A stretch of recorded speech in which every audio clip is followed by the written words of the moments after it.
যেই নারী স্বামীর আমার রেখা তুমি অন্য কারো হাত ধরলা। বাহিরে যায়, তোমার বুকটা কি একটা বারো কাঁপলো না? কথাকে অবজ্ঞা করে না, হেই, বরং তুমি না সে আমার সাথে আল্লাহর ওয়াদা হুকুমকে করছিলা? অবজ্ঞা করে। বলেন এই পৃথিবীটা বদলে গেলেও তুমি বদলাবা না। কারণ আল্লাহ রাসূল বলেছেন, দেখো, আল্লাহ আজকে ছাড়া পৃথিবী- কাউকে যদি সেজদা দেওয়া জায়েজ থাকতো, আমি তোমাদেরকে স্বামীর সামনে সেজদা করতে বলতাম। সুবহানাল্লাহ পড়বেন না আপনারা সবাই?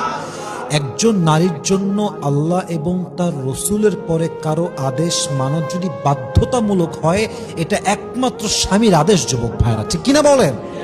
তো যেই মেয়েরা স্বামীর আদেশ মানে না, এই মেয়েরা কখনো পারিবারিক জীবনে সুখ পায় না, স্বামীর কাছে আদর পায় না, স্বামীর কাছে ভালোবাসা পায় না, এবং এই সমস্ত অবদ্ধ নারীদের জীবনের সর্বশেষ রেজাল্ট হচ্ছে তালাক। তালাক ছাড়া এদের জীবনে ভালো কিছু আশা করা যায় না, ঠিক কিনা বলে?